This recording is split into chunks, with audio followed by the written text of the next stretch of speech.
We want to find the curvature of the helix given by the vectored valued function r of t at the point when t equals 0.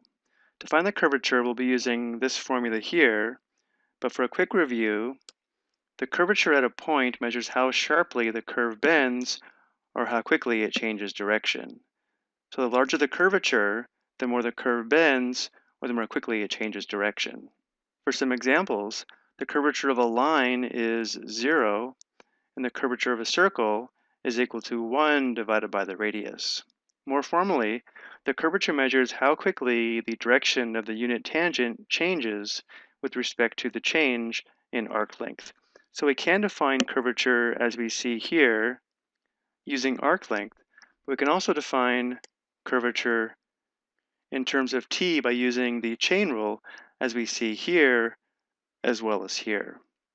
And before we find the curvature, let's take a look at this graphically. Here we see the graph of the helix. This light blue circle here would be the circle of curvature at the initial point of this red tangent vector. So if I pause this for a moment, the curvature at the initial point of this red tangent vector would be equal to 1 divided by the radius of the circle of curvature. Notice if we animate this circle of curvature, the radius of the circle is not changing as we trace out the helix, which means it doesn't matter which point we would use to find the curvature would remain constant. If I can angle this correctly, notice from this angle, as we animate the circle of curvature, we can more easily see the radius of the circle is not changing, and therefore the curvature at any point would be 1 divided by the radius of this circle.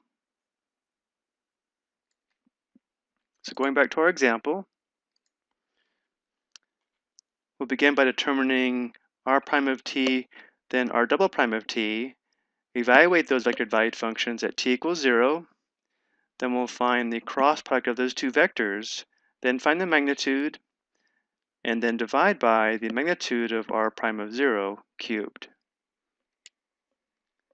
So r prime of t will be equal to the vectored valued function with the next component of the derivative of 2 cosine 3t. Notice how this will require the chain rule. The derivative of 2 cosine 3t is equal to negative 2 sine 3t times 3.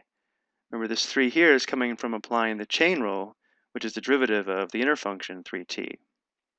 The y component would be the derivative of 2 sine 3t, which should be 2 cosine 3t times 3. And the z component would be the derivative of 4t, which is just 4. Let's go ahead and simplify here. We'd have an x component of negative 6 sine 3t, a y component of 6 cosine 3t, and a z component of 4. And now, because we're trying to find the curvature at t equals 0, we'll find r prime of 0. So the x component would be negative 6 times sine 0. That's negative 6 times 0, or 0. The y component would be 6 times cosine 0. Cosine 0 is 1. So the y component is 6 times 1, or 6. And the z component is 4.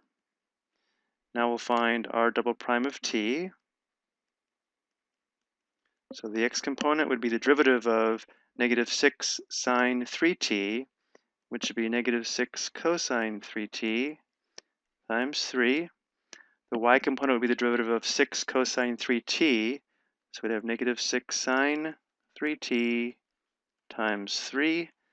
And the z component would be the derivative of 4, which is 0. Let's go ahead and simplify. So the x component is negative 18 cosine 3t.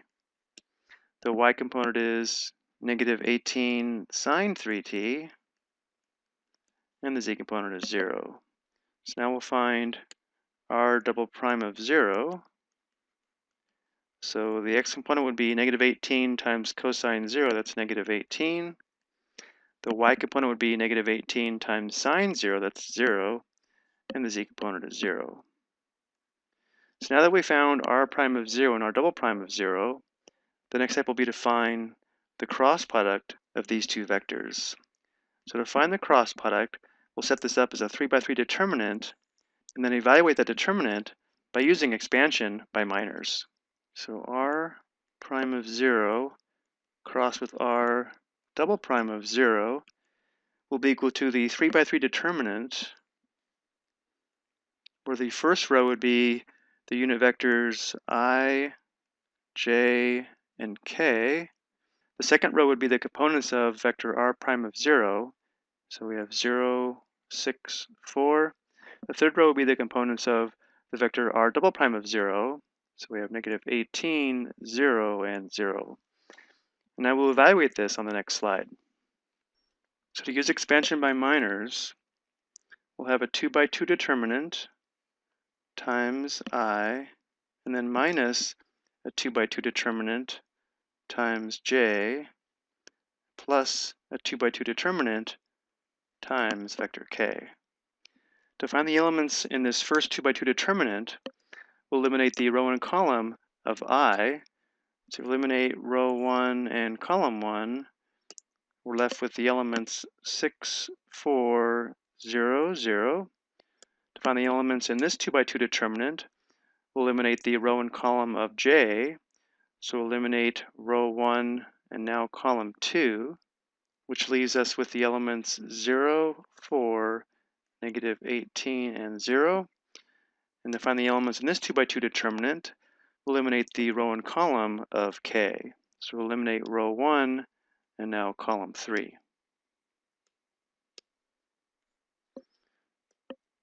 So we're left with 0, 6, negative 18, and 0.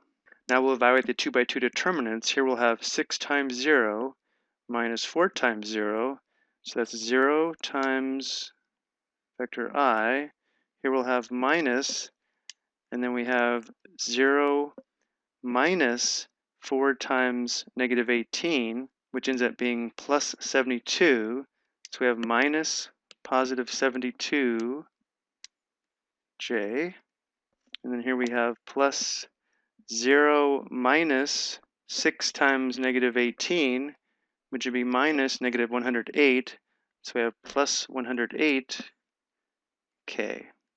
Or in component form, we have an x component of 0, a y component of negative 72, and a z component of 108. Now we have everything we need. This vector here is the cross product of r prime of 0 and r double prime of 0. Remember, r prime of 0 we found on the previous slide. It was this vector here.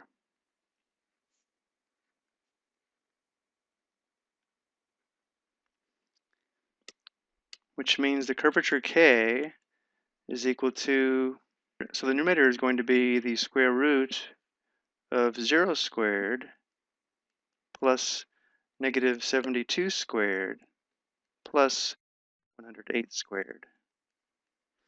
Our denominator is going to be the magnitude of r prime of 0 cubed.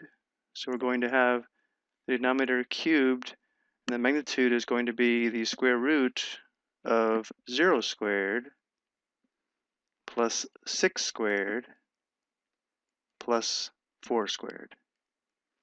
And now we'll go to the calculator to approximate the curvature. So we'll put the numerator and denominator in parentheses. So for our numerator in parentheses, we would have the square root of 0 squared, of course, is 0. Then in parentheses, we have negative 72 squared plus 108 squared. Because 108 is positive, we don't have to include it in parentheses. Press right arrow, close parenthesis. So there's the numerator, and then divided by, our denominator is going to be in parentheses. So open parenthesis, square root. Of course, 0 squared is 0. And then we have 6 squared plus 4 squared. Right arrow, close parenthesis, and don't forget this is raised to the third power. So we'll press the exponent key or the caret here, and then enter 3. And then enter. Notice how to 4 decimal places, the curvature would be approximately 0.3462. So 0.3462 is the approximate curvature, which means if we go back to our graph, here's the circle of curvature at t equals 0. The radius of this circle is equal to the reciprocal of the curvature that we just found. I hope you found this helpful.